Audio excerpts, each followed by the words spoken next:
Hi, everyone. My name is Katie.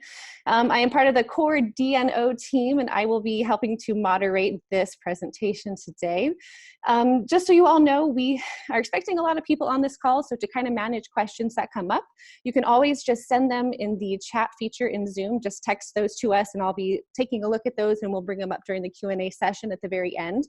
If you're calling in on your phone, you can also email us questions to decriminature@gmail.com. Go ahead and put the word webinar in the subject heading so that we know it's immediately for this, and we'll do our best to add all those questions at the end too. So with that, I'm going to invite Carlos to jump in, and here we go. Thanks for being here, guys. Hi, welcome everyone. Excited about this. So I'm sure that folks will just keep jumping on as they come on board here. Last count, we had 30 people. I'm sure it's just ticking up here. So let me just explain the process a little bit over the next 5 minutes. I'll give you a sense of what it's going to be the next hour and a half. And first we'll start by introducing who is on our team here. So with me here in Oakland is Danielle Negrin, and Danielle is the one of the leaders of the San Francisco Psychedelic Society. Greetings, community. Hi, nice to meet you all. I'm Danielle. And then joining us soon, probably coming up the stairs now, is Seth, and Seth is also with San Francisco Psychedelic Society. They were instrumental in helping get this passed here in Oakland, and without them, we wouldn't have packed the room, quite frankly. So, and a lot of good strategy and work by them as well. Also in Oakland, but not in this office, is Larry Norris. Hello, everyone. And so Larry is our resident smart guy, intelligentsia, social media guru. Hi, Seth. Yes. And then we have Katie. Katie, where are you? What part of Earth? I am here. I don't know if the camera turned off, but I'm here managing. You'll see me under the Decriminalize Nature account, so if you need to send me a message. So Seth, Seth, can you say hello? Hey everybody, how are you doing? This is Seth. Seth is a, what's the name of your, what do you do? Your Soma, School of Soma. So we got some good talent here in the Bay Area. Okay, so the process for the next hour and a half is going to be that we're going to talk a bit about our national movement and kind of this moment in history. We believe that this resolution passed specifically because where we're at and passed unanimously, I should add, and why Denver's got the 50% plus it needed. And so we're in this moment in history that's really critical, and we're going to share with you our thoughts on that.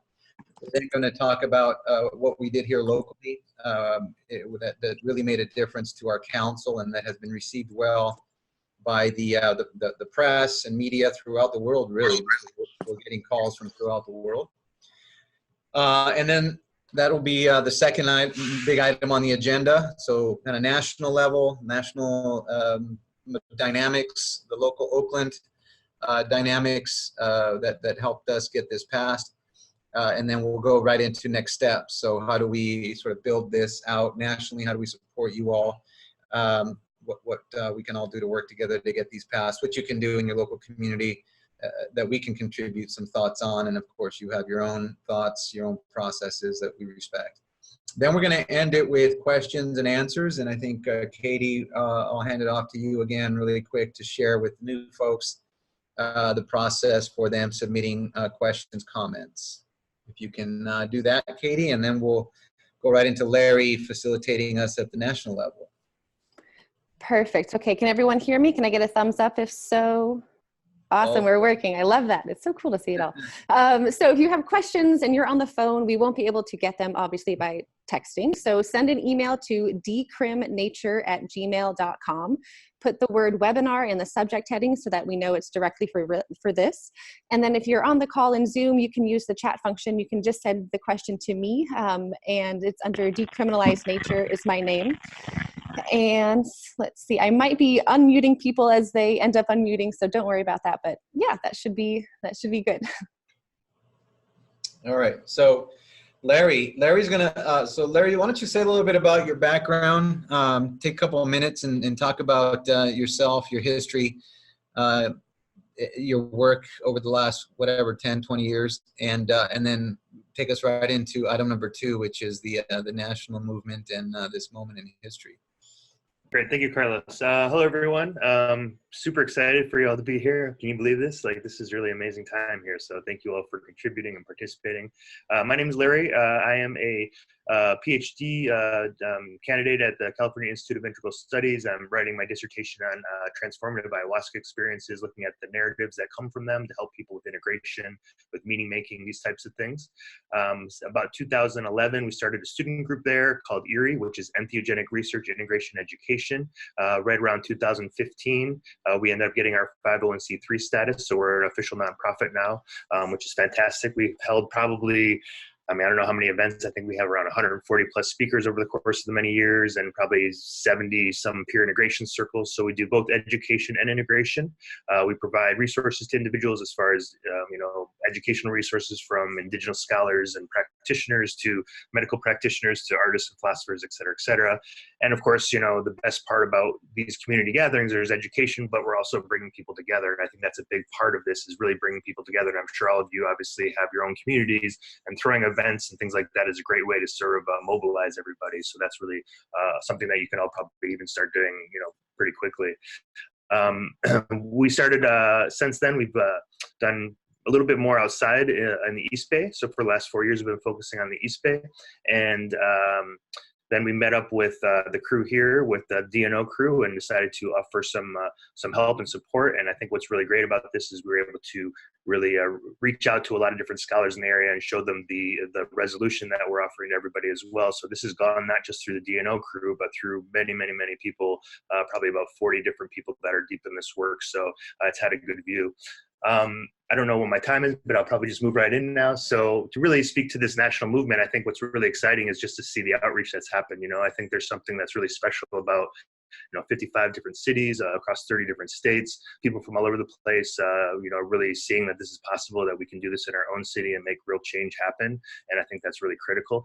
To do this all together at the same time, it seems like also alleviates the pressure from the previous city. You have Denver happened, and then we kind of had the narrative for a bit, so no one could really, look too hard at, oh, what's Denver doing right or wrong, or this, that, and the other. And the next place that'll happen will help previously. And then you can get these cities together in regional areas that can really help each other mentor, offer resources.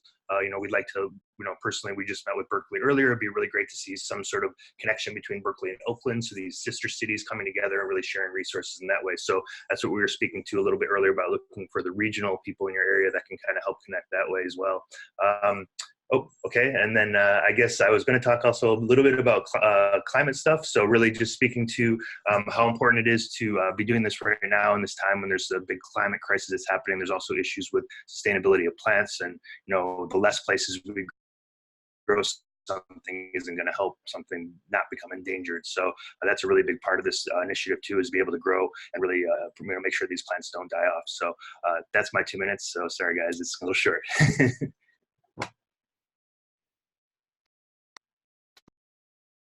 Do I go next, or who goes next, or how does that work? Okay. So now it's Larry, you're muted. And so this is Carlos. Hi, everyone. Carlos Plazola. And so I'll just pivot where Larry left off. I'm going to share with you sort of our approach to, or the national issue of erosion of democracy. We're raising these points because as we went into our local effort here to pass legislation, these were the main issues that these kind of main themes nationally that we wrote on that really helped our efforts. That's why we're sharing them. So the issue of climate change was a big deal for people who were presenting at council. It was also a big deal for our council members. So don't underestimate the level of concern that's out there on climate change. My own background, I used to be a council aide, so I used to work in government. I've also been a community organizer.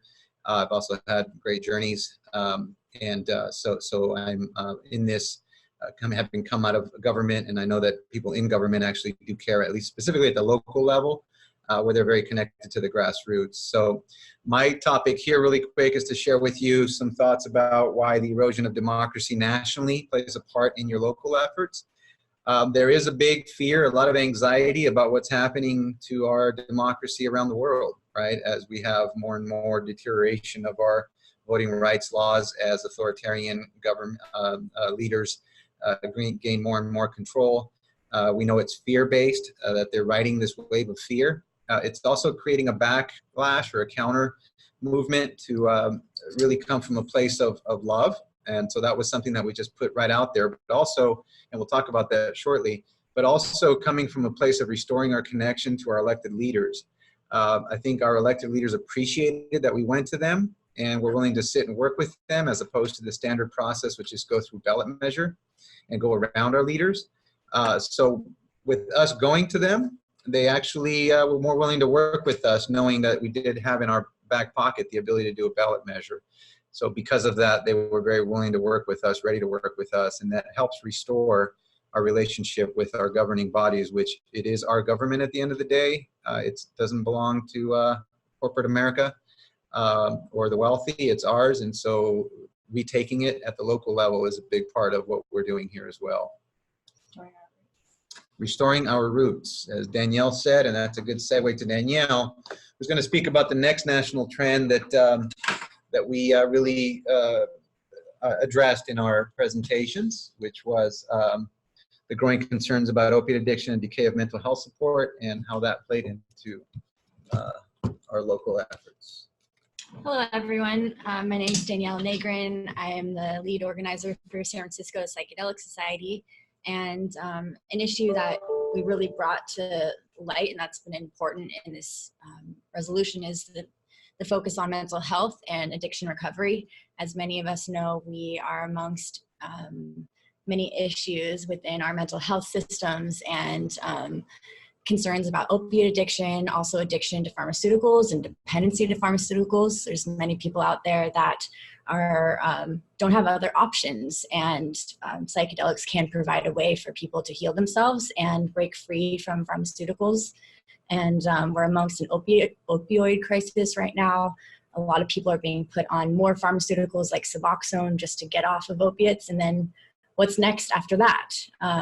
So that's why Ibogaine and Iboga has been a really big part of this resolution, bringing awareness to that. And it's brought a lot of people to come out and speak about their stories and how these medicines have helped them.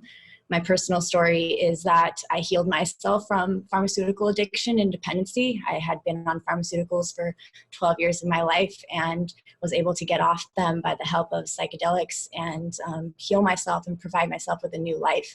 And I now facilitate psychedelic recovery groups and support groups in the Bay Area. And that's been a big promise to City Council, is that I would continue with these groups and expand them throughout the community. So as part of the education efforts, that's been a really big focus, is on providing support for mental health and addiction. And we'd like to highlight that as part of this resolution. Thank you. So just to kind of bring it home here, are we still okay on time, Katie? Not yes, good, thumbs up. Okay. So just to sort of sum up what we're talking about here for some of the folks who just recently joined, we are sharing with you all some of the main themes that that are happening nationally that really assisted our effort here locally when we came to council. These are issues that they're concerned about nationally, that they're trying to work towards here locally, that you all can also bring into your own efforts. There's climate change, there is the erosion of our democracy, there's the opiate addiction, decay of mental health. And so now with that, I'll turn it over to Seth, who will share with us the growing evidence of the healing effects of entheogenic plants. Hey guys, yeah, I'm Seth. I'm also a primary organizer for the Psychedelic Society, as well as starting up a little business called School Soma, consulting with people, talking about sacred mushrooms, cultivation, and cultivating a relationship more than anything. But yeah, I just wanted to kind of play off of what Danielle was saying about people's personal experiences, which are mounting, and like there's tons of evidence that people are having these personal experiences, and that's not always good enough for people in kind of like a big wig or government position. They really want something from that bigger narrative. So one of the reasons that we're even here today is because of like the mounting evidence, and I'm sure you guys are all really aware of it. There's kind of just like new science coming out every day. We have to look at science as kind of one of the leading paradigms for sharing a story. So we really can thank people like the Beckley Foundation and MAPS for getting a lot of private funding and doing a lot of really great work to help tell that story of healing in a way that people in, I guess you could say, just government positions or maybe a little bit more conservative people can listen to that. It's not just like, oh yeah, we really like to use these substances, it really helped me, but it's like scientifically proven. And there's a lot of resources both on our website as to like some actual specific links that you can look up and click on some research and start doing your own. There's also, of course, like I just mentioned, Beckley Foundation and Maps right on their websites. There's a number of different articles, and without very much difficulty, you can go in there and start to find some things. So I would say as you start to meet with people in your local government at a one-to-one level, really leading with this scientific paradigm coming from a place of reason that is kind of irrefutable at this point is a really great place to start. And it's been a really important part of our narrative and the overall narrative of the psychedelic renaissance. So try not to leave it out. It has a lot of weight. Thanks, guys. Anything else? Google Scholar. Yeah, Google Scholar. Thank you. Oh, wait, real quick on that, just if you go look at the first resolution, all the citations and the footnotes should be open source. So you can also go to the resolution and find a bunch of the research that we actually used to support the amendment or the resolution. I believe I sent that in the email with the links today, so you can check that out. Like I say, everything should be online, open source. Thank you. All right. So we're growing here. We got 40 participants now around the U.S. So that's pretty awesome. So we shared again the national trends that affected our local effort. Now we want to go into what we did here locally that really made a difference. And I want to point out, as Larry mentioned earlier, we met with the Berkeley City Council today, or a council member, who is sponsoring legislation in Berkeley. And they're hoping that they might get it passed there as well, hopefully unanimously, by the end of July, if not in September. And so we have interest from other cities as well, tremendous interest. So hopefully over the course of the next 6 months, we've been able to pass this in a number of cities throughout the U.S.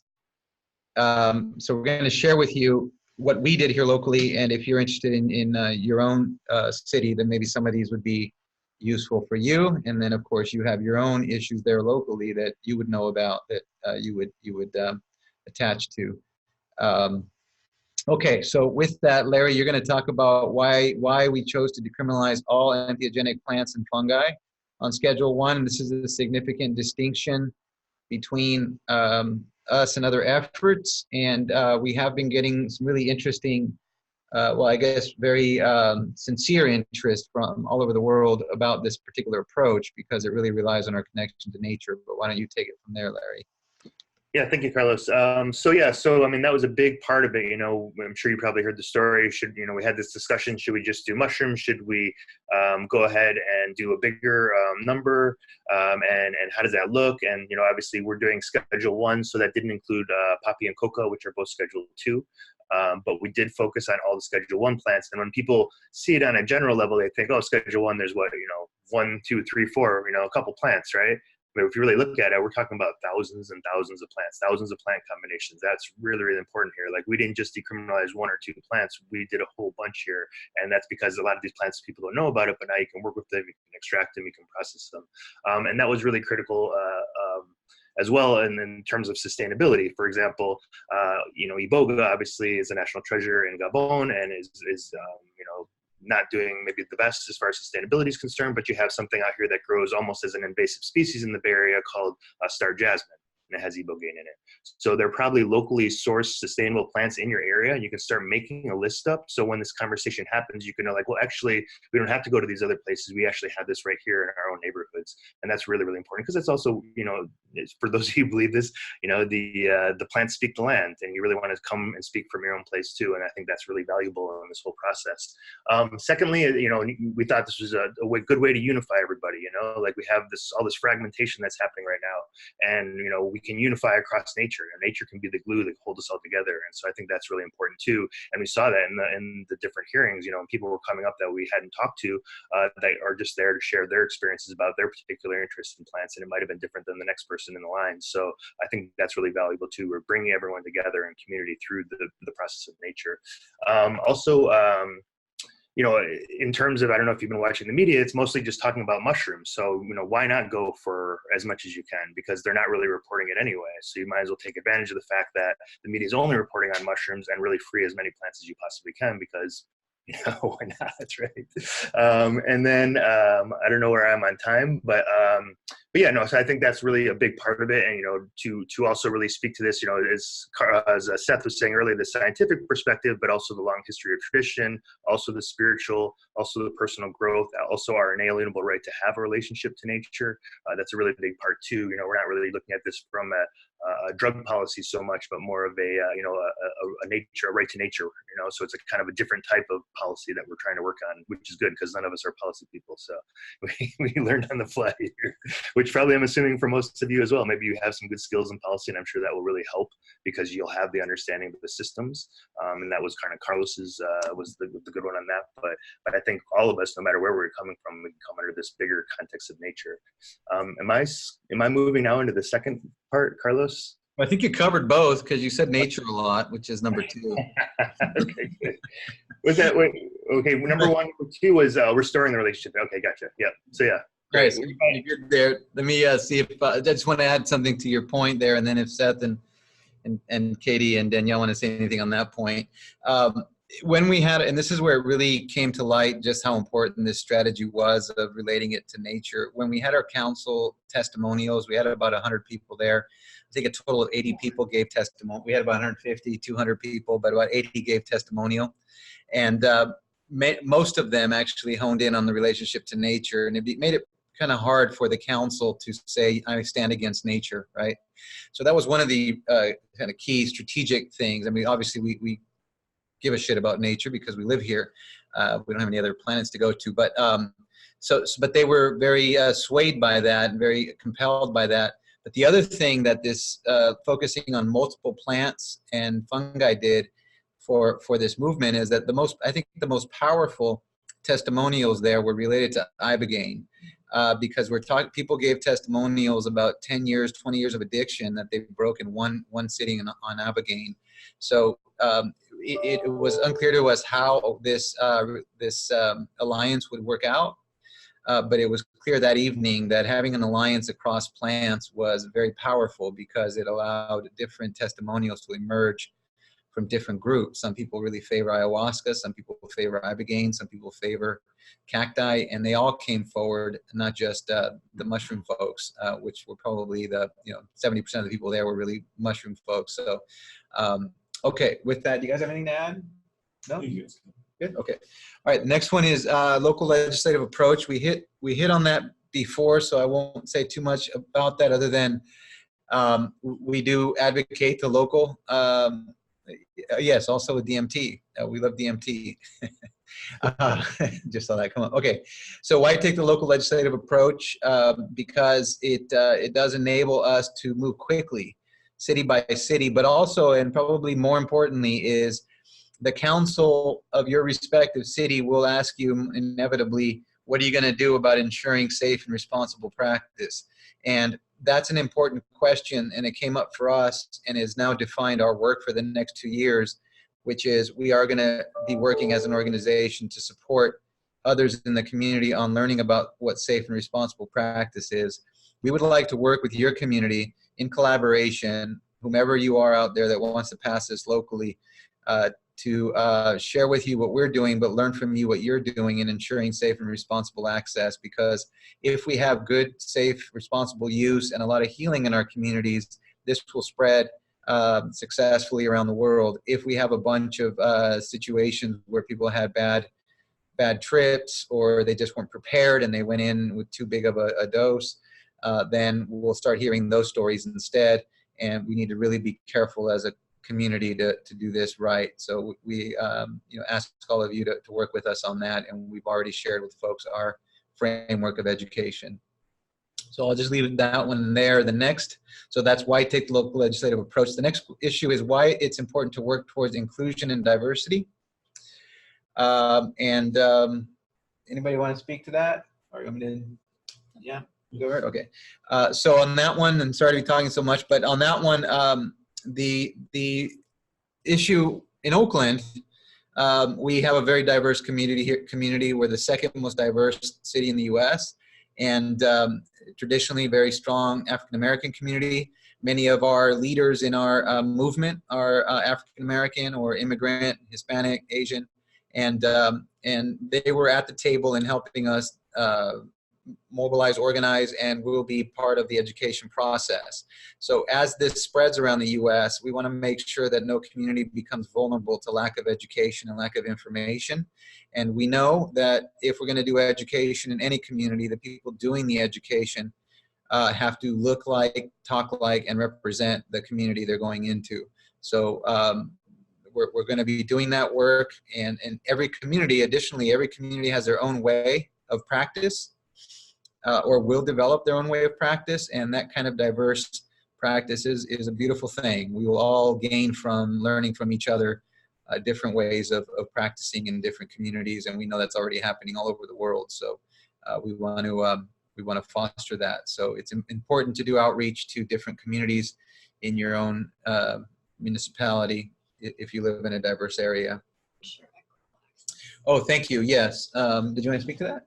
Please? Yeah, just a big focus was ensuring equitable access, because it's such a privilege to be able to work with these medicines, but not everyone can afford them or spend, $600 on an ayahuasca ceremony. So we really were bringing it back to our roots and providing a way for people to be able to engage in this work on their own while not having to rely on having a large amount of money to be able to do it. And I know that's just also a big focus of this initiative, is really being able to be self-sustainable and grow our own medicine and have it be accessible to all people and not just the upper echelon of working citizens.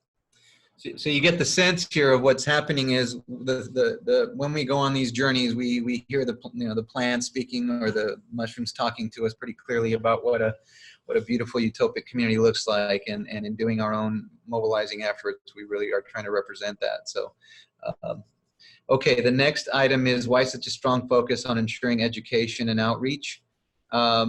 Larry, I'm on the list for this, but I'm going to ask you to talk here a little bit, or Katie, or anyone else about this. Are you prepared? Yeah, sure. Sure, Okay. we'll wing it. No, I think that's it's kind of been touched on a little bit. Is probably most of us that are here have had our difficult experiences. Sometimes the best people working with risk reduction have made the mistakes, right? But we know how difficult that can be. So we don't want to, as Charles was saying earlier, make the same mistakes. Move forward. We want to have good positive news about safe and responsible use. So one way to do that is to bring education and integration to people. So education, obviously, preparing people how to prepare, how to get yourself ready for an experience, what things to think about, that type of thing. But also, I don't know how many people work with peer integration circles at all, but it's a great way to just gather community together. There's no facilitator, you just have a timer, and we're all kind of students to the plants in those experiences. So that's a great way too, because afterwards, there's a lot of times you're like, I had this super profound experience, but even my best friend doesn't want to hear it. They've heard it a million times. So everyone, they've heard other experiences a million times. They're like, I don't want to hear any more of your experiences.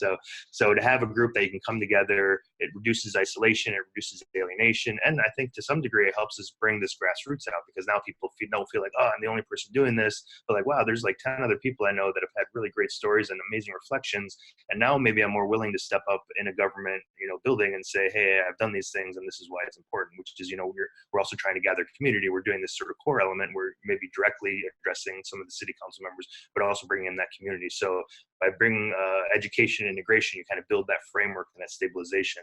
And then from there, you can actually go out and learn things from each other. I think that's the big part about education and outreach, which Carlos mentioned earlier. We're not just teaching, we're also learning. We're educating each other on this process. And I think that's what's really glorious about this, is to see what things will develop in the future from this. So I think that's a little bit about the education and the outreach, and maybe there's some more that Carlos or Katie wants to say. Yeah, Seth and Danielle have some words. Yeah, I kind of heard it what you were saying already, Larry, but I just wanted to emphasize a little more too that there's a lot of hype out there right now, and with this education, outreach, and community and grounding people together, we can really focus on doing the work with each other. And if the ayahuasca ceremony opens up our eyes to the new world, it can be, you know, it's really hard to act on that in isolation, and especially if we're not equipped with the tools to really like philosophically understand kind of what we're engaging with. So as the Psychedelic Society, Danielle and I have both been like really heavily engaging with people that are coming, looking for kind of like a lot of hope, a lot of silver bullets and stuff like that. And just trying to really ground them down to a point where it's like, hey, you know, it's like, it's a whole path, you know, it's a journey, and it's not a quick fix. And I think that that's something to be concerned about in terms of like narratives sneaking in through the mainstreaming process that we're kind of entering as a culture, especially with, you know, pharmaceutical companies want to sell the cure to everything. So just to make sure that we're grounding hope in community and like change and like lasting work, things like that. So thanks, guys. Yeah, and just to piggyback off that, ever since the Decriminalize Nature was passed here in Oakland, the support groups that we offer have doubled in attendance, and there's a lot of newcomers coming to this space because they feel safer to enter this work. And so just having a plan to be prepared for that, and to be able to hold people and really have resources for them and have community for them after this passes has been really key, and feeling secure about moving forward with these efforts. Awesome. All right. So let me see. Can we take some questions here real quick, Katie? Our plan was to take a few towards the end, but it feels like maybe it might be good to just do a few here, respond, and then just pick up some more. Well, considering that we are ahead on time, I'll allow it. Absolutely. Okay. Can you see them, the ones that are coming in the text, or do you want me to read them out loud, Carlos? If you can read them out loud for people who obviously aren't. Well, I saw one guy, Eric, inviting us to go drown in a pit of bufo in Florida. Thank you. I think I'm down. So that's beautiful. Let's see. Well, speaking of bufo, yeah, that's one of the questions. Are there any plans, and this came up in a conversation I know we had, so maybe this goes to Larry, but are there any plans to approach the inclusion of bufo? Eric writes, I know that it's not a plant, but it's a natural substance that also has some pretty profound effects. It is also an animal that needs to be protected. So I don't know, Larry, I think. Yeah. So this is something we actually talked about a lot. We didn't want to name the Sonoran Desert Toad in the actual document because of the same issues with sustainability and worrying about people going after it. But if you actually look at the resolution, the way we framed it is we said forms of DMT, which would include 5-MeO, and we also said natural materials, which would include things outside of plants and fungus. So if you really want to break it down, the bufo is in the resolution, but it isn't specifically stated as such because of the other concerns we had. So, but that's something that, you know, you might want to massage or do in your own place and figure out how to work with that. But we kind of slipped it in there without maybe making it so big and not so much like the 5-MeO trip, right? It's not so like, but no, I think that's, oh, go ahead, I'm sorry. Well, no, can you guys, I'm sorry, I don't know if I'm muted. I'm not muted. Larry, there's a question here. Oh, actually, this is more for SFPS. How do you advertise for events related to controlled substances? You guys do a huge amount of events. Is this a concern that you guys have had, or how do you deal with this? Yeah, we just set very clear boundaries that do not use our group to solicit medicine, to search for guides, to search for ceremonies.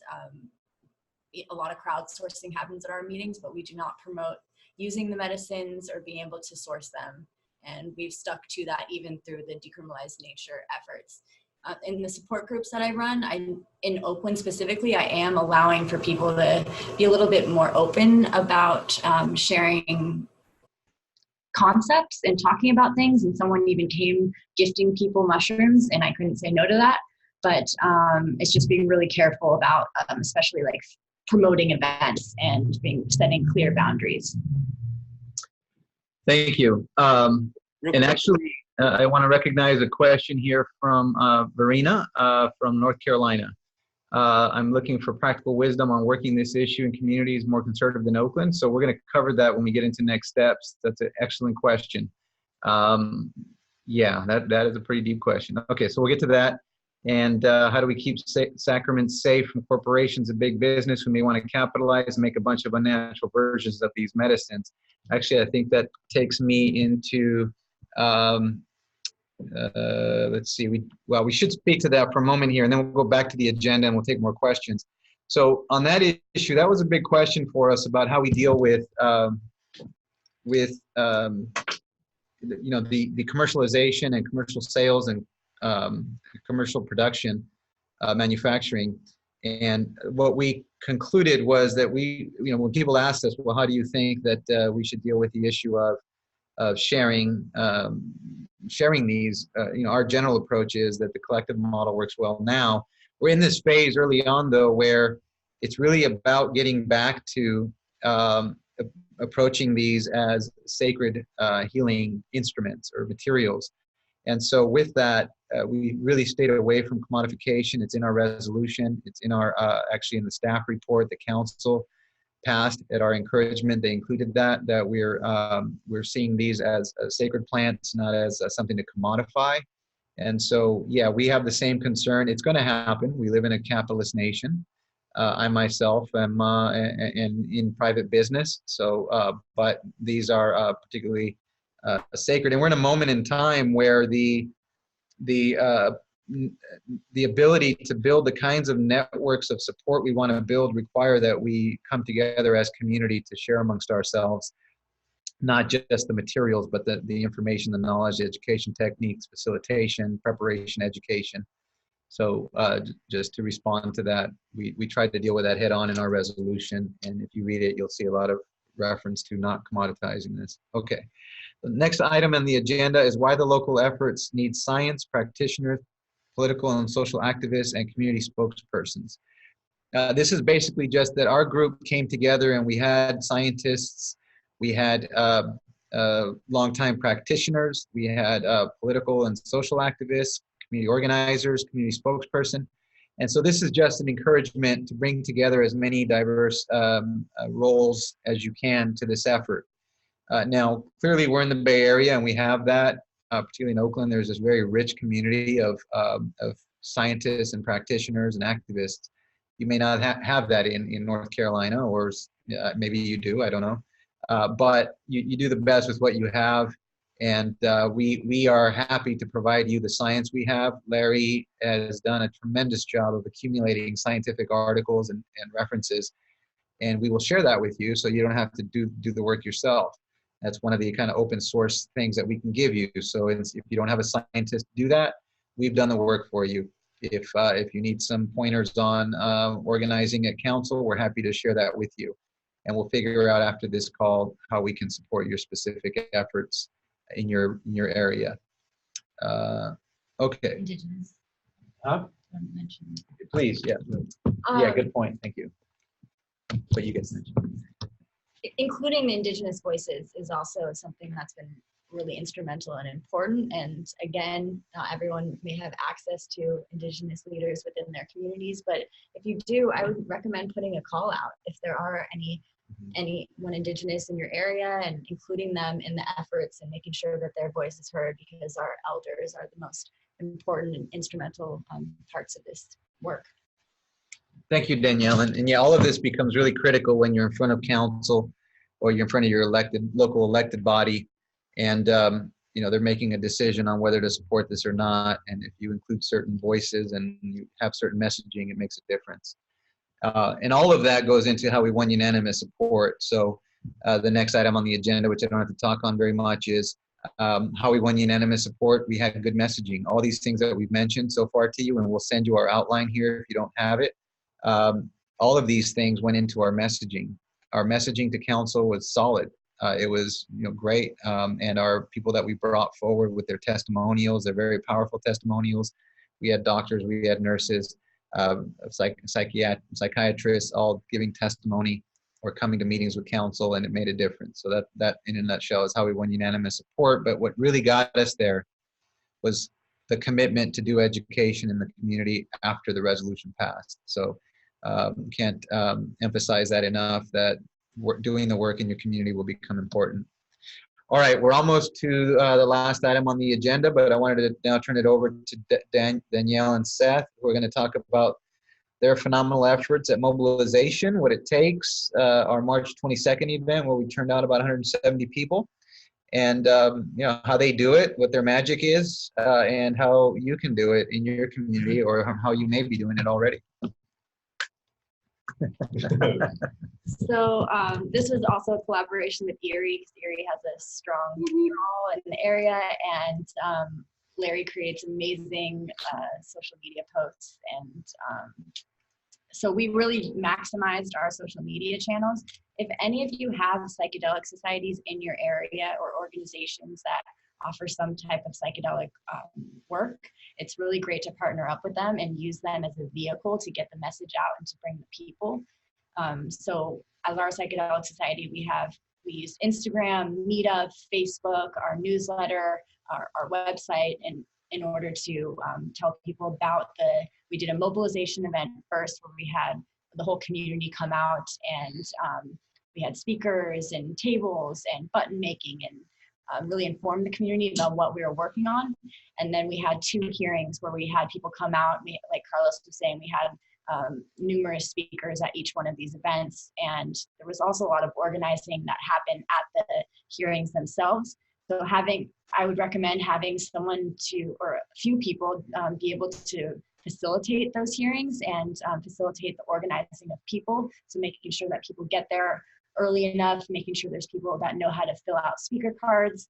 On the second hearing, we ordered like 30 pizzas to feed our people, because we were out there for 5+ hours and really keeping people engaged, fed. I went around and told everyone what was happening at multiple times of the night, when we were out on schedule, and just making sure that people are cared for, know what's going on, all answers can be met, and making sure they tell their friends too about what's going on.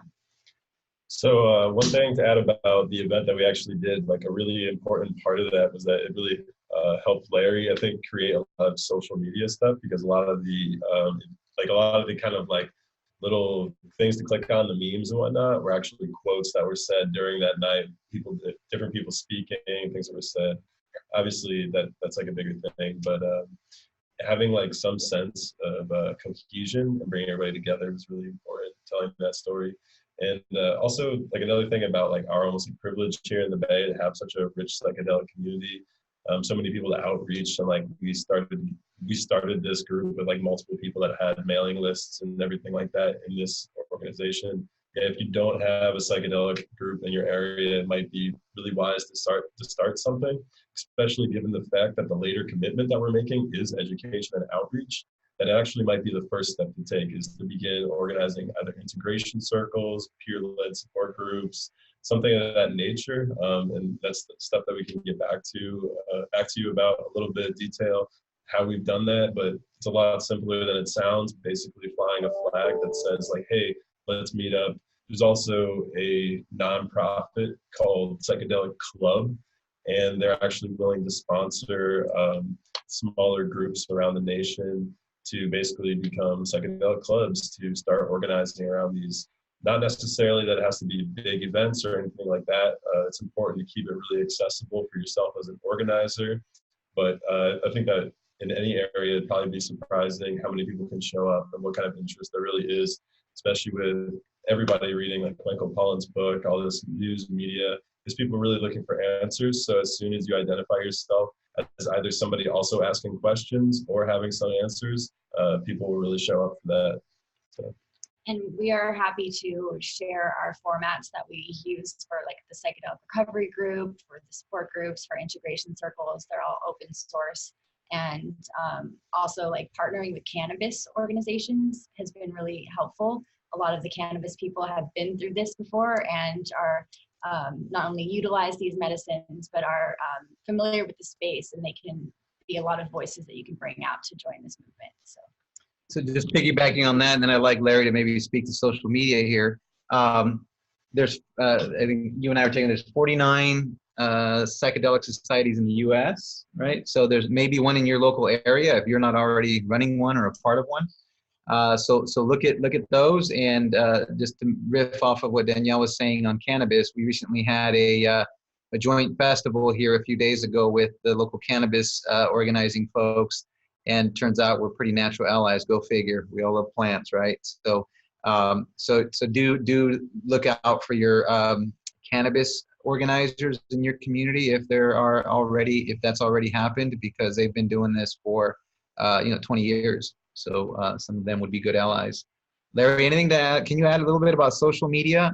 Yeah, sure. I mean, I like what Seth was saying there too, was that, what I think made us coalesce as a group, what made sort of our talking points stick together, made us all know we're on the same page, was doing exactly what Seth said, which is taking, have an event, have people are saying amazing things, and then you're really promoting internally. So it's not like you're not relying upon this scientist or that researcher or whatever. You're talking about, this is what our group thinks. And I think then everyone get on the same page with the same talking points. And then you start seeing that this kind of is repeated through the messaging. And that's really, you want to stay cohesive as a team as much as possible, because when media starts coming out, it can get pretty crazy and messaging can go all over the place. So that just helps sort of reiterate the messaging. And another thing too that I would say is never underestimate the power of stickers and t-shirts. It's probably the greatest medium in the history of ever to get a message across quickly, easily. You're in, you're out, put it on a bottle, or wear a hat or something, and go into places that like nobody really knows what it is, and that people are looking at me wondering what's going on, and they're looking at you. So it's giving, some sort of, well, this person seems interesting, but what's that all about on their hat? So really use your body. People are using us as advertisements all the time. Well, now we get to use ourselves in the right way for advertisement, this type of advertisement for plants and fungi. So that's really important too. And yeah, social media, like get it out there. You guys probably all know how to do that, sharing and everything across. But like to have nice little, we use Canva, so we did a nice little template. You can have 2 or 3 people working on it at the same time. You can punch out these little square images that you can put out there. Katie did a lot of the great designs for Canva, so that was really great for us too, because then I can just insert all the text and stuff and some images. So I have a team that's going to help you with that, because it can get a little overwhelming. 150 people writing about a city initiative, it can get a little much, so make sure you have a team to help you on social media. But other than that, yeah, definitely utilize social media, because that's the easiest way to get outreach if you don't have an email. And it takes you around the media, the regular media. You can have your own media system, and they'll read more in your social media than they will in the news. So. All right, thank you. Katie, now we're going to head over to you. You're going to take us home on this next part. This is about organizing in your local community and building a national decriminalization movement by region, by city. What are your thoughts on that, Katie? I've got a lot of thoughts. Well, I think I should probably introduce myself a little bit. I realize I haven't quite done that yet. My name is Katie Stone, and I am one of these weird people who goes from coast to coast. I'm bi-coastal in that sense. I have a home base in the San Francisco Bay Area because I'm a PhD student at CIIS, where Larry's also. And I'm also based in the Washington, D.C. area, where I've got family and working on all sorts of other organizational things. So with all that being said, during this entire campaign, I'm in the process of moving out to the East Coast. So I will be here as a resource and a touch point for anyone that's east of the Mississippi, so to speak. As far as organizing goes and questions go, definitely be sure to reach out to me, and I'll make sure we'll have emails later. But just wanted to introduce myself before we got into this. So building a national decriminalization movement by region and by city. Obviously, as we've already gone over, everyone's community is completely different. So in order to do this well and do this right, I don't anticipate that we're going to have a single piece of legislation that's going to be passed similarly in every single place. Everyone has a different process, and you all need to start with what your local ordinances are. You need to start with what your local officials are like. Oakland is a very open-minded place, and that's not necessarily true of everywhere else. And so really take the time to think about what your specific community needs while you're going through this process of looking through all of the work and material that we provided. And as you are looking for partners and colleagues, be sure to reach out to intergenerational groups as well. We've got a lot of people who've been working on drug policy reform for a long time. Some of them are very excited to get involved in this process and are very supportive. And on the other end, we have some conversations that are definitely a little bit more tenuous. And so no matter where you are in a small city, in a county, in a major urban area, you're working on policy that definitely has ripple effects and impacts. So it's incredibly important to be aware of that, and to recognize that while you're doing your local thing, you've also got all these tendrils going to everywhere else. Policy change is so exciting for that reason. And well, I should also mention I've been working with Students for Sensible Drug Policy for a while. I see Tristan in here as well. I'm waving, bless you, I love you. So we've got a few SSDPers in here, and it's a fantastic network of people to connect with, people who are familiar with going through the political process. And it could be a resource in your area if you're not surrounded by a psychedelic community as well. So I wanted to mention that. Let's see, one more minute. What else can I say about building this movement region and by region and by city. Find your partnerships in the most interesting of places. You're going to be surprised when people start coming out and you've got your little old lady next door neighbor who had an incredible experience way long ago, and somehow she now wants to get involved because, well, she's at this point in her life. So you're going to start developing community connections that you've probably never considered along the lines of psychedelics, and you're going to be a voice for people to connect with and listen to, and they're going to kind of talk your ear off about it all. And so you get to kind of listen and deal with that other side of it and be a sounding board. And no matter what you do, if you're getting involved in your area for the first time and no one else has been doing this yet, you're going to get a lot of outreach. So just as Larry said, be aware of how to facilitate all of that, and be ready for the inquiries and be ready to reach out when you've got questions and don't know where to go or what to do. And I'll be here on the East Coast helping in whatever way I can. And I know it's been 3 minutes, so we're going to stop there and let us go to Carlos. Yeah, and I'm going to say my part, which is, how to build your local team, approaching your electeds, finding the legislative sponsor, and preparing for the vote. So I have 12 minutes for that, but I'm going to cut it down to about 3, so 3 to 4, because I think it's pretty, I can do it in 4 minutes. So rather than talk too long, what I'd like to do maybe is, if you're all cool with it, just to keep this exciting, is go to some questions. The next question here is, how does the decriminalized law in Oakland, this is from Rusty in West Virginia, how does the decriminalized law in Oakland protect people from state police? The answer is it does not. It only protects you from your local law enforcement by deprioritizing it as an enforcement priority. And that's important because, if you're driving around with mushrooms in your car and you're pulled over by CHP, that's not covered by your local city decriminalization effort. However, if on the other hand, you're facilitating a journey in your home and you have mushrooms and the police walk in for some reason, your mushrooms probably will not be a priority for them if you have a decriminalized or a resolution in your city. So there's some level of protections in that way, but keep in mind, this is not state or federal protection. This is like the early days of cannabis, where it was decriminalized locally and then eventually it caught on and became decriminalized statewide. And we're still dealing with federal bans on cannabis even today. All right, as a student, I'm starting a chapter of Michigan. This is from Caden to everybody. As a student, I'm starting a chapter at Michigan Psychedelic Society in Marquette, Northern Michigan University. What are the potential issues you see from starting this on a campus? Issues I should be ready to confront? I'm going to, actually, that's a good one for Katie and for you all, since it's a psychedelic society. So, well, real quick, we also started a student group at a school. So you do have to, that's a little bit tricky too, if you're going to be starting it at a school, because you have to worry through your administration. So the same way that you did within the regular thing, you want to get like a sponsor or somebody that's going to sort of champion your cause, just so if there is any administrative student or faculty that comes after you for doing something controversial, you have somebody that can support you on a higher level. Thank you. Yeah, it's just important to remember that's like almost the same thing as considerations with like state police and stuff like that. Just make sure you're being really careful, because if you're living in a dorm or something like that and you start telling everybody that you want to decriminalize sick plants, like you could probably become a target. So how about just starting a psychedelic society at a school? Oh, okay. I think that's cool. Yeah, yeah. You should do it. And focusing on education, I think a school would actually be a really great place to start. I know that in Colorado, someone started a psychedelic club at a school and held the meetings on campus, and maybe partnering with someone with SSDP if there is an SSDP chapter. And Katie, what do you think about that? Yeah, there's definitely an SSDP chapter at Michigan. I'm actually pulling it up right now, but I don't know if not going to be fast enough to get to the email address. But yeah, just look it up, Michigan SSDP. Oh, here we go. Levi Teetle here he is. So yeah, they got established in 2008. They've been there for a while. So there's definitely going to be people there to connect with, and they'll be very familiar with the organizing process around these kinds of issues. They'll definitely know the local area, and they'll probably have a ton of connections to the cannabis community as well. And nothing more is going to be a great conversation to see what you can do to get started. So I, of course, would recommend that. Yes, so go. Larry, this question I think is for you. We have a strong level of community and legislative support around both Kratom and Salvia divinorum in Eugene. Though not yet scheduled, they may be in the future. Our community and nonprofit have worked hard to defend these species, including conservation.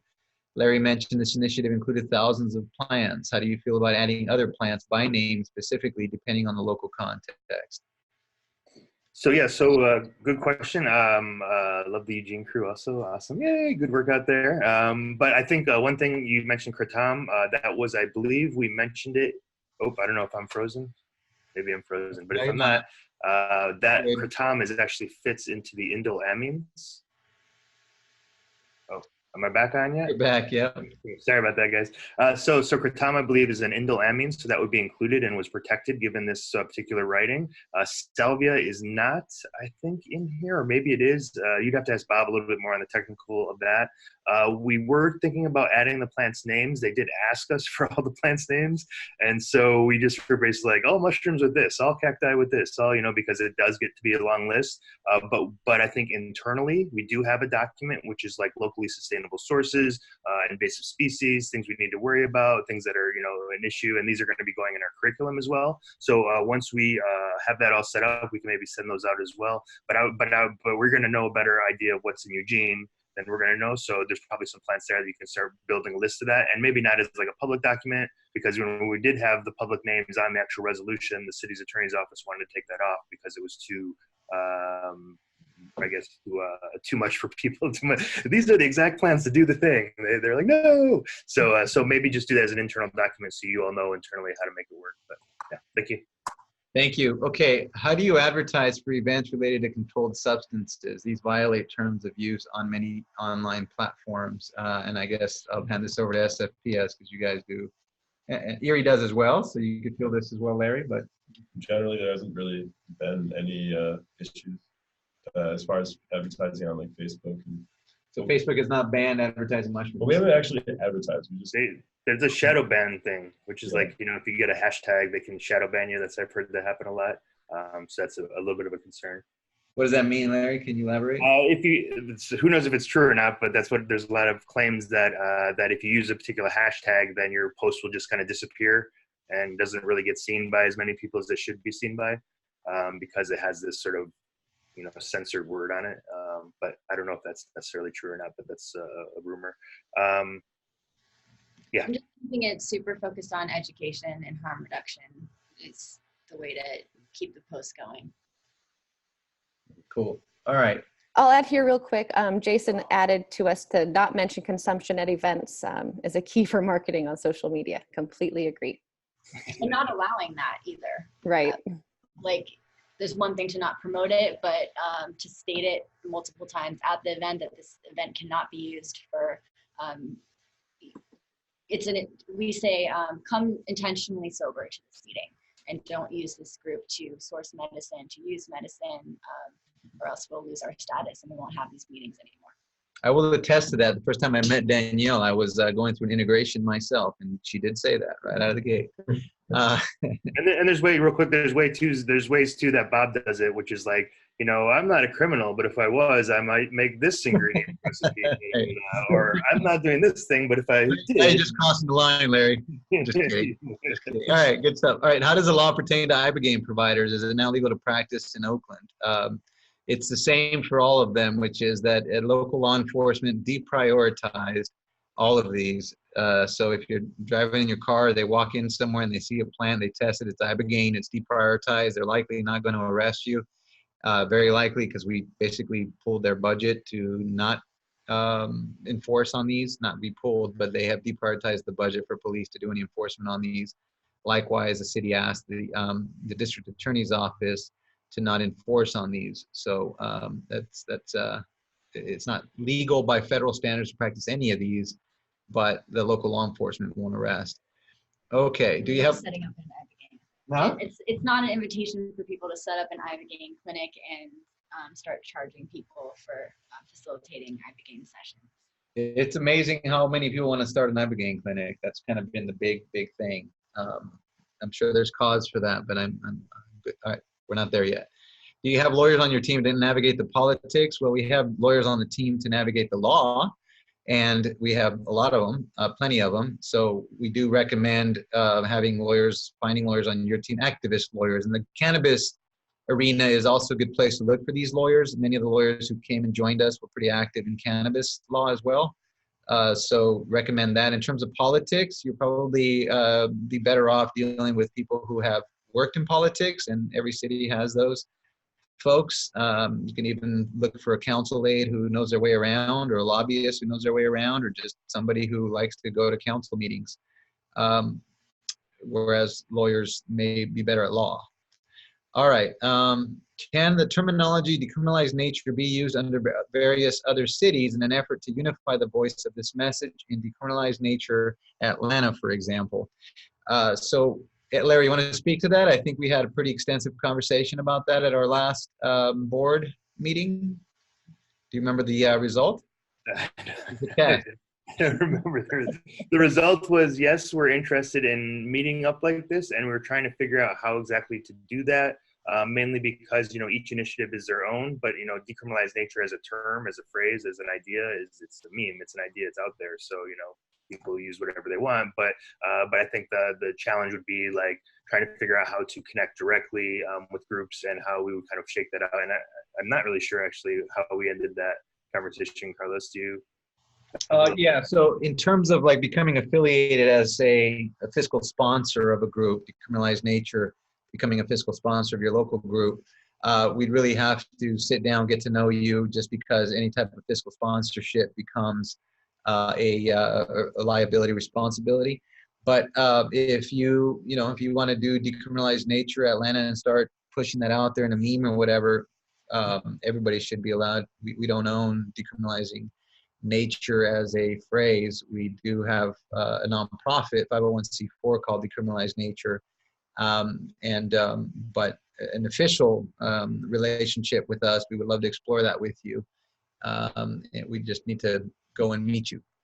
All right, and talk with you and understand your goals. Okay, so let's see.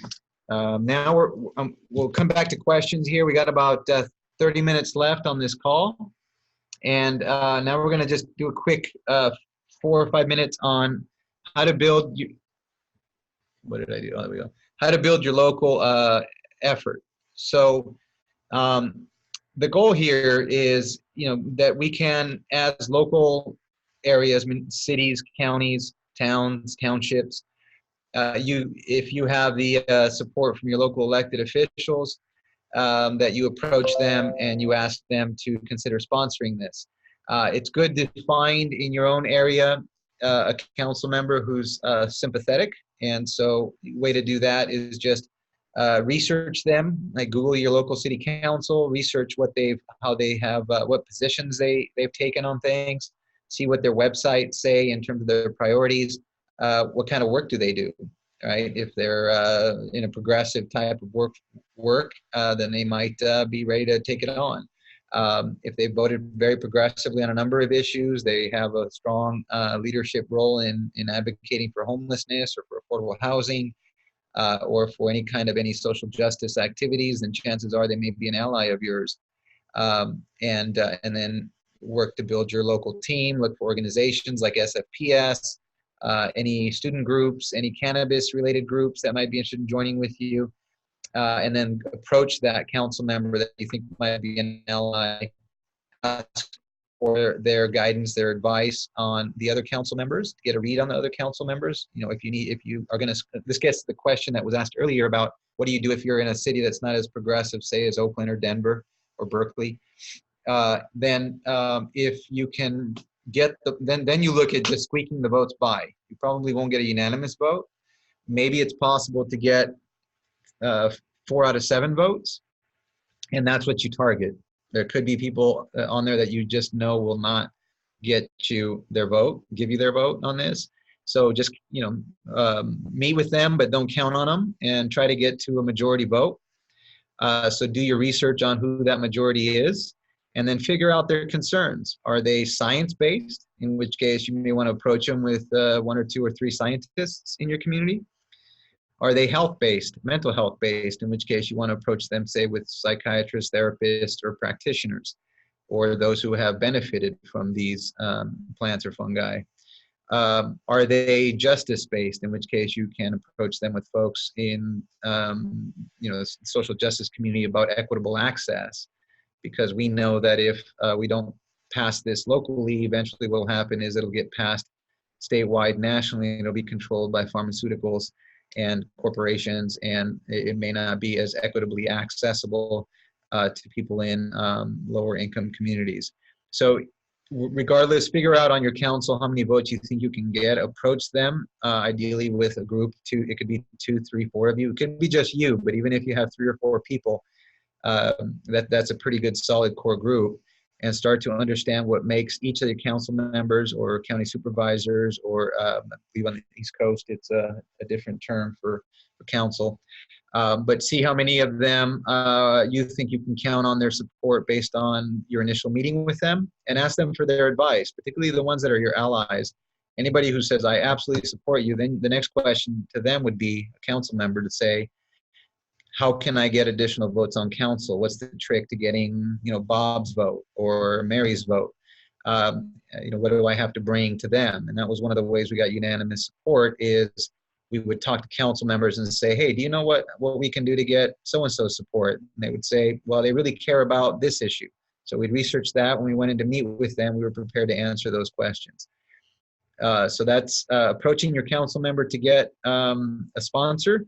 That's building your team. Again, look for organizations. If you can bring people in who are representatives of organizations, that's a very strong play, because behind every organization, there's a lot of members. So if a council member or a representative will think to themselves, gosh, this is an organizational representative. What if they have 1,000 members in their organization? That's a lot of voters. Not that it's that cynical, because many leaders really do care about people. And so that's how you build kind of your team. You look for leaders of organizations or leaders in the community, or you may be a leader. And then you approach the council members, just set up an appointment with them, catch them in the hall, and ask for their time and have a dialogue with them. And then finding your legislative sponsor. That's a key thing, because you want your legislative sponsor to be somebody that can get a majority of the votes. It is a little dangerous to find a legislative sponsor if they are always a lone vote and nobody gets along with them, right? Because then you're risking what could otherwise be good, sound science and policy by being attached to the wrong person.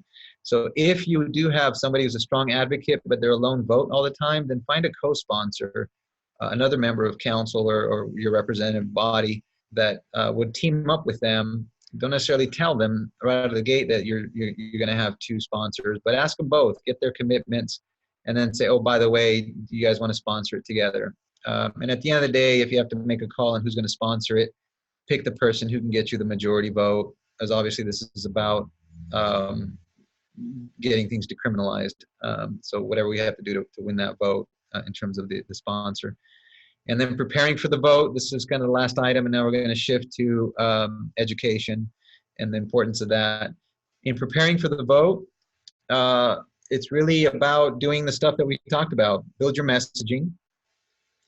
Have a big event if you can. Get some turnout. Have a party at your house, whatever. If it's a small event or a large event, just mobilize a few people or a lot of people.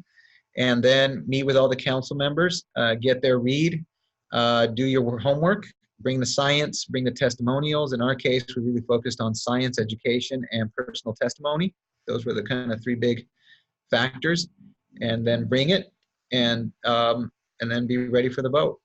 We are here to help support you, and we're happy to have more of these webinars. We'll see how it goes, if it was something that was useful for you, and then we can have it again. And if you have a vote coming to your city and you want to have one of these to prep for it, or a number of these to prep for it, we're happy to do that.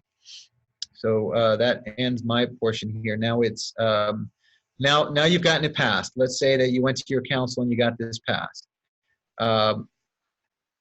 Larry's going to talk a bit about education and outreach, and ensuring that, actually this will be Larry, this will be the rest of the team talking as they so choose for 5 minutes. And then we'll also talk about building a permanent infrastructure of education. We'll just blend those 2 together and take 5 minutes, and then we'll end it with questions and answers for the rest of the 15 minutes to get us to 5:30 Pacific time, whatever your time is there.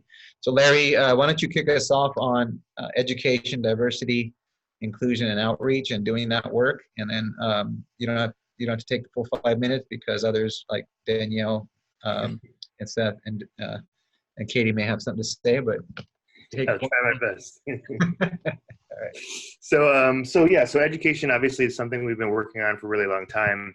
What's really important, I think, with the educational model that we're doing, and now that Psychedelic Society, SF Psychedelic Society is doing as well right now, is really bringing in cross-cultural conversations and cross-disciplinary conversations. So really don't be afraid to find people from all different types of areas in this field and bring them in, because each of those people are going to have their own personal, fan base or people that are going to come see them, and they're going to bring people around and connect with other communities. So that's a really big part of this. And I think, as I was mentioning earlier, to utilize the educational events as a community gathering event as well. So lots of maybe like a half an hour before the doors open for mingling time, a half hour after before you close. Make sure that you have some question and answers. You should dialogue. Say hello to everybody that's standing by themselves so that they feel comfortable. All these basic things that builds the sort of the solidness of the foundation of the event, so that you can actually learn the education and come together in that. And that's it for me. Go ahead.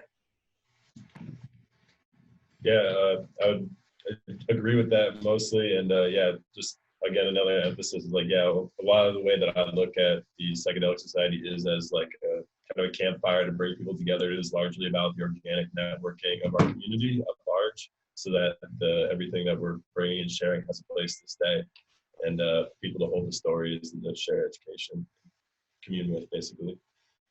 And if there's any groups in your area, like veteran support groups or people of color advocacy groups, partner with those people too. It's all about inclusion and getting as many voices that can be heard and helped and healed into this. And again, like having systems in place for when this passes, such as an integration circle or a psychedelic recovery group or a mental health support group, that really helped deliver our message and help City Council feel safe with helping us pass this resolution, knowing that we have these systems in place to already existing and promising more outreach and education, which we're currently working on and rolling out a new educational implementation. Good. Yeah. Okay. And one thing I will definitely add is, as far as inclusion and outreach, definitely pay attention to who is able to come to your events. If you're not reaching out to the disability community, if you're not ensuring that mothers who aren't able to get there because of transportation can't participate, try and find ways to build platforms where everyone's voice can be involved in the conversation, even if that's just an email or setting up video chatting at an event or something. You've got to do the due diligence to make sure you've reached out to absolutely everyone, not just because it's right, but because you need to prove that to City Council and your representatives that you've done all the due diligence and they don't need to lift a finger. That's when they'll say yes, and that's definitely a good thing. So I'll end it with just kind of painting a picture of what the world can look like. I think if we all did do some past this and did some education. I'll say first though that I'm not the guy who goes into communities to do education and healing work. I'm more of an organizer, and I'm saying that because if some of you are out there and you're like, yeah, I don't really think you want me doing education or healing work. We're not all that, right? There are many people in the community who are very good at healing, facilitating, doing education. We're not all that. Some of us do more organizing and marketing, whatever, social media, research. But there are many people in your community who do know how to do education and healing work and education around healing, good, safe, responsible practice.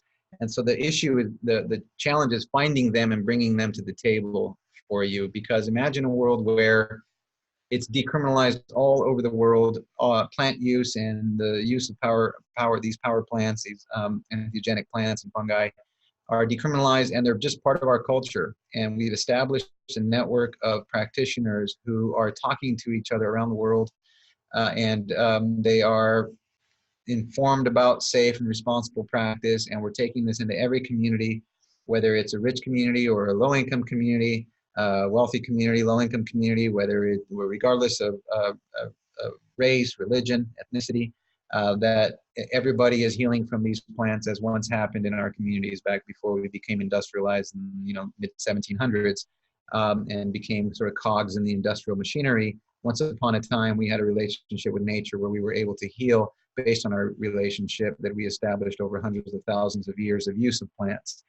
That what we've learned in the last couple of 100 years is that we are heading down the wrong path, because now we're facing some serious climate change and some serious issues of detachment, disconnection. It's causing depression. Many of us are feeling disconnected from each other, from the planet. And this is really an opportunity, if we do it right, to reconnect with each other through a process of healing our consciousness and expanding our consciousness. That, at the end of the day, I think is what is the great opportunity for us here. And so we do speak about words like love and sacred and community, and we embrace those fully, and we speak about them bravely and courageously, because we don't speak about it enough in our society, and I think we're a little bit poorer for that, for not speaking of those things. So with that, we're going to go to questions. And so it says, please give a brief update on the much discussed possibility. So we have 14 minutes, and we're just going to take questions the rest of the time. So if you send us questions, we have about 20 of them here. We're going to try to go through as quickly as we can and hopefully get yours. And Katie, real quick, if you want to email questions to decriminature@gmail.com, put webinar in the subject heading, and we'll do our best to bring those in as well. Awesome. Thank you. Katie, how should we go through this? Have you been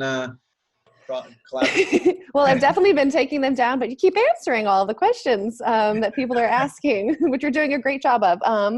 So I think you've gone all over the recent ones. So let me pull up So we're going to give a brief update on Decrim Initiative in California. I think they're still organizing right now. They're raising money for the 2020 election. Seth, do you have any update for us on that?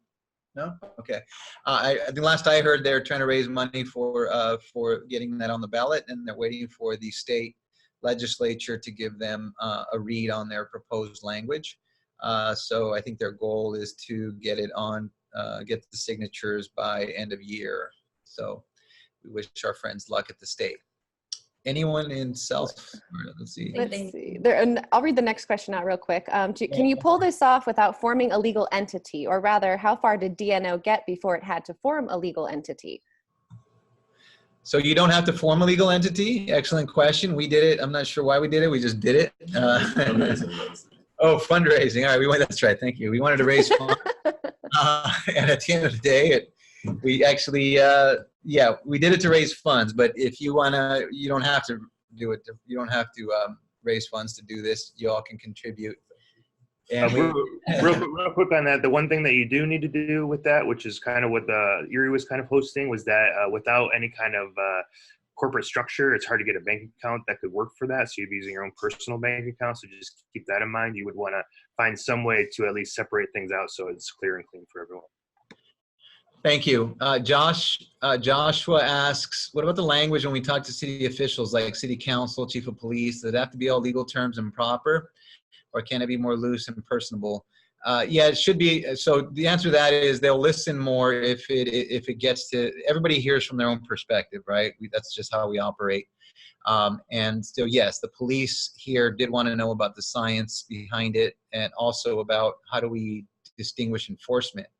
We actually did some work on that, and we're happy to share that information. If you run into that issue, just email Larry, and he has that, what we presented to the police on that.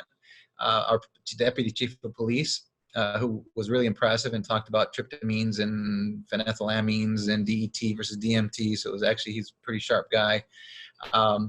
And so, but yeah, so you do want to go in with your homework done relative to enforcement. And if you get to that point, call us and we can kind of walk you through what we did there. But if you have a lawyer in your area who's dealt with police, particularly training bulletins, it's useful to talk with them.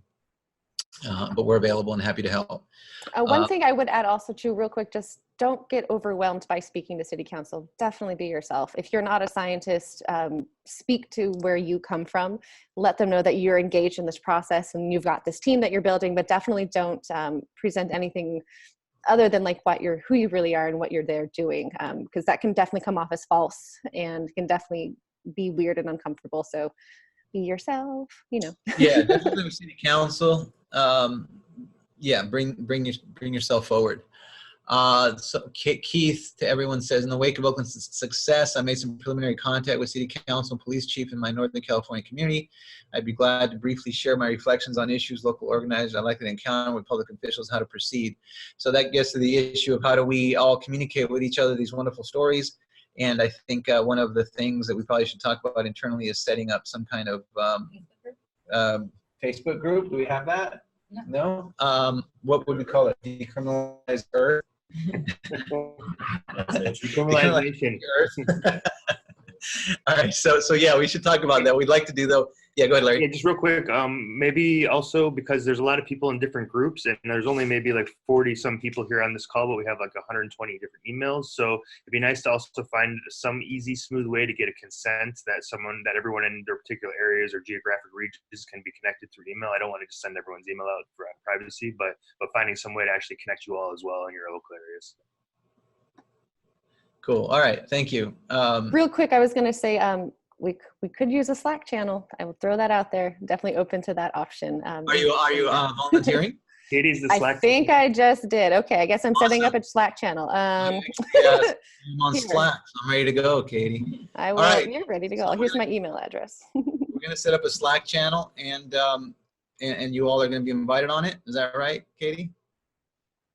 Awesome. All right. That's exciting. Exciting because Carlos isn't going to be on Slack. That's why. No, I just got on it yesterday, Larry. Plus, I'm going to probably be addicted to this whole conversation. Hello, DNO folks. Amazing work, and thanks so much for spreading the movement this way. We are Mushroom Pack up in Portland. We're a 501c4, and I wonder if you have any leads on law groups that help folks like us with nonprofit compliance. I think on that kind of question, just email Larry directly. Larry, you can email me that, and I will, or decriminature.org, right? That's the preference, Larry? Yeah. Yes, okay. yes, please, because that way I can make sure everything doesn't get lost in your emails.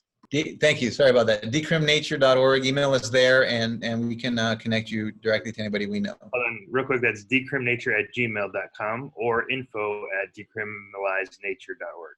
Can you say that one more time? It's either decriminature@gmail.com, or there's been some issues with the info email, but we've been getting the emails from there. So even if you get a ping back, send it there. It's info@decriminalizenature.org.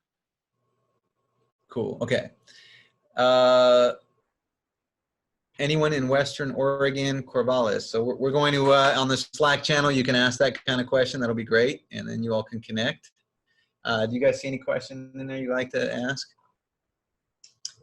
What are the steps to getting a decriminalization measure to the ballot in a city?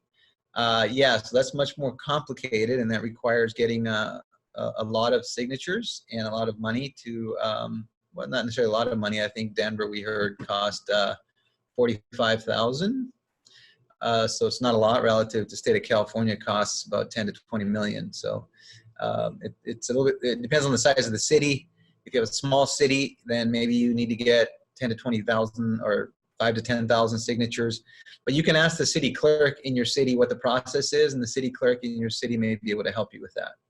I'd like to touch on that. Also, just like in terms of the story that we're kind of sharing, it seems like the ballot initiative versus the city council vote is like a kind of a different trajectory, because of the ballot initiative, like saying in Denver, it's 51%. So it's not like city council is like, oh, cool, we need to do this for everybody. There isn't as much of like an emphasis on kind of training the way that they're thinking. And then in the case that we did it, going in, educating, really getting on board with the whole city council, it's really putting yourself in your area in a position of like really a shift that comes from the top, and it's like comes from the roots and from the top, as opposed to something that's imposed on a city council that might not necessarily believe in the mission. So just in terms of like how we move forward, if it's possible at all to go through the city council, I think that it's valuable. Awesome. Thank you.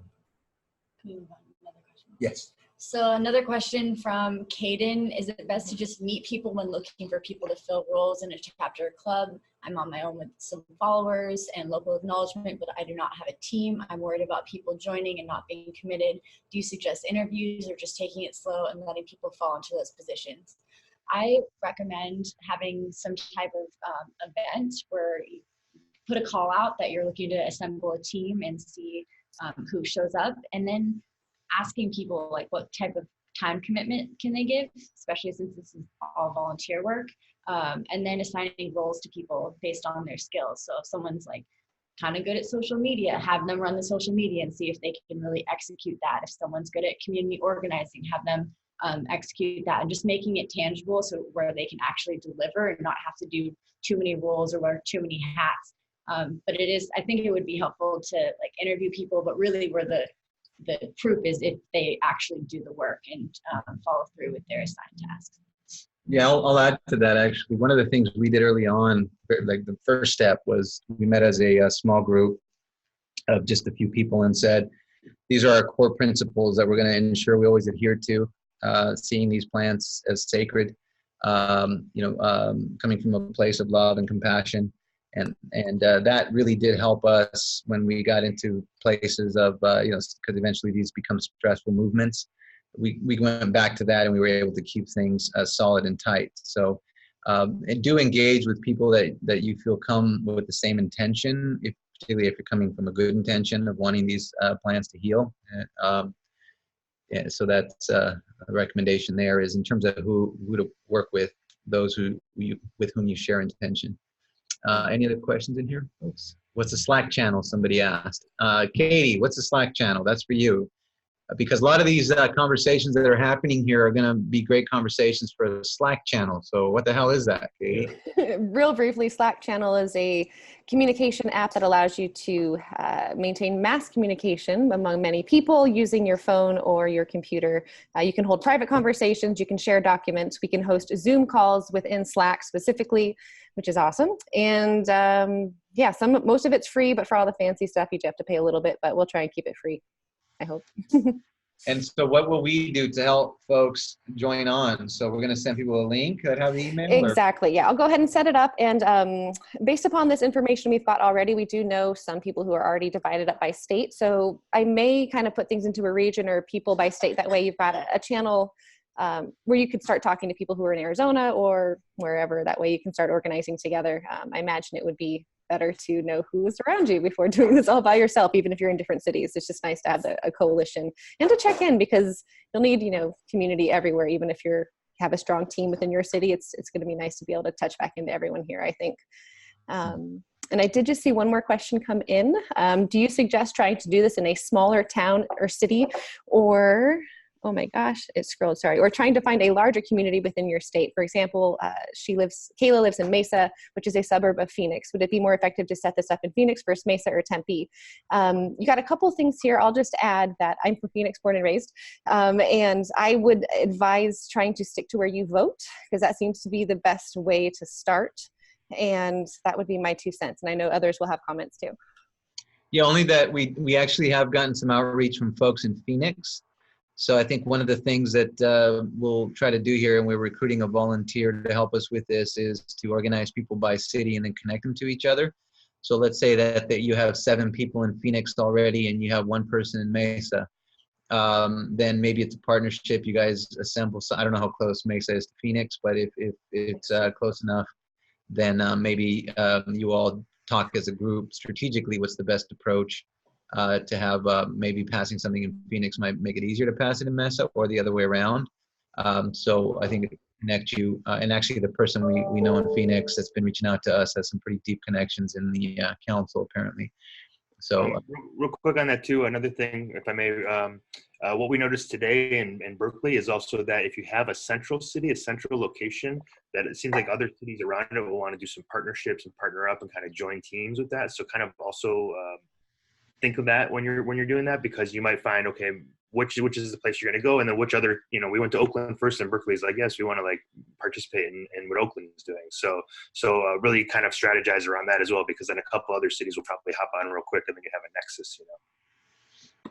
Somebody asked about financials. I think if you really at the end of the day, if you volunteer everything, and somebody owns a t-shirt shop and a decal maker, you can do it for next to nothing. But realistically, we went pretty heavy on the paraphernalia, the bling, and we ended up, $15K. So I think you could do it with $10K, $10,000 if you're doing a little bit bigger effort. but if you're paying organizers and all that, then probably you're closer to 15 to 20,000. Okay, any other questions in here, folks, you see?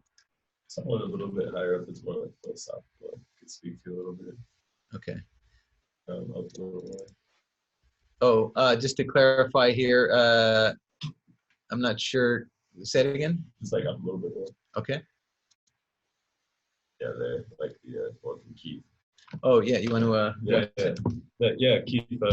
So Keith says documents sent by DNO are excellent. He would just suggest adding how in the 1960s congressional action to criminalize plant medicine had no science, no hearings, and it was done with unbelievable haste. I think it's a really good point, and it totally, I think that's a good place to start. But also keep in mind that like it was done from a really conservative perspective, basically in like response to. I think like largely like they called it like the hippie movement or a lot of protesting around civil rights and Vietnam and things like that. So it's like a way to kind of like control people, or means for social control. So just like kind of keep that in the back of your mind. It's like, okay, what are we really fighting against? Cool. And that was something that came up a lot in our conversations and our hearings and things like that. I think maybe Dr. Gary Kono really brought that up quite a bit about it being a political issue rather than a scientific one. Did we utilize crowdfunding and or grants? No. And DNO is a nonprofit. We did not use crowdfunding, and we got a small grant. But if you'd like to crowdfund right now, we'd love to take your donation or have a donation. Yes. How did you make sure the medicines and teachers are available to all, regardless of class? And I imagine you mean income by that. Well, we're just having to go out and do the work. We're trying to figure that out now. We haven't figured that out yet, but our approach is to do the work to educate, inform, and grow this stuff and make it, not grow this stuff, I shouldn't say that, but to make it accessible for everyone by teaching people how this stuff grows. And we really support a lot of the underground facilitators that showed up for this work and making sure that their voices were included and getting their messaging out there. And so it's really up to the community to meet the demands and supply. Cool. Katie, are we good on time, or where are we at? Yeah, we are at 5:32, so we have successfully completed our agenda and our Q&A. So if people are open to staying on for more questions, I think we've gotten to most of them. But I don't know, do we have anything come into our email address? I didn't get a chance to look into the inbox, so we could review those, or we could call it a night and say we'll see you soon. Oh, now Carlos is muted. Where'd you go? I'm here. There you are. Should we ask? Let's see. Reach out to libertarians in your area. Yes, actually, that's a good point. They actually did come out and support our efforts, and do encourage folks to reach out to libertarians. It's right up their alley. Yes, absolutely. We also maybe just real quick on that, maybe also just be careful to totally saddle up to a political party, because it might also limit your options. Definitely. Yes. Something else that we focused on was at the actual hearings, outside of them, just preparing people on messaging. And like we gave whole one sheets of different topics for people to focus on and language to use. For example, like saying entheogenic instead of psychedelic, or medicines instead of drugs, and access and equitable. So there were certain like words that we use that as part of our messaging that we encouraged people to utilize. All right. Well, with that, so I think we're sorry if we didn't get to your question, your comment. We got a lot here, so we tried our best to get through them. And we look forward to working with you all. This is just the beginning. A lot of folks who are clearly posting here have a lot to offer, and we all have a lot to learn. Yes, we were successful here locally, but this is very much the beginning of all of our learning process about the best way to do this, especially the education and outreach. So we look forward to working with you all and hopefully building this network. And again, this is just the beginning. So bring more folks in, and we'll see you on Slack, apparently. That sounds exactly right. So if everyone wants to, now that I've got 35 people still here, feel free to just list what state you're in if you want to before you sign off. That way I can start my Slack channel. Right on. Thank you everyone for being here. Super awesome connecting and seeing you all, and go nature. Hey, Go Larry, nature. are you tracking emails? Did we cover emails as well? I am not tracking emails. I did put emails in the chat box, but again, info@decriminalizenature.org or decrimnature@gmail.com. Yeah, that's Yeah, it. if there's any questions in there, I can answer them or send them to somebody. I'm going to be out of town this weekend, so the social media might drop off a little bit, but we'll be back on soon. Enjoy Okay, your break. last recommendation. I'm going to suggest that we all create like an Airbnb network where you can crash at each other's paths when we go to your state, and we all can journey together. Sounds perfect. All right. Feel Good free night, to- everyone. Well, one more thing. Go ahead. Just feel free to reach out to the SF Psychedelic Society for any resources on like formats for integration circles or support groups or recovery groups. We're super open to sharing that. Awesome. All right, rock and roll. Thank you.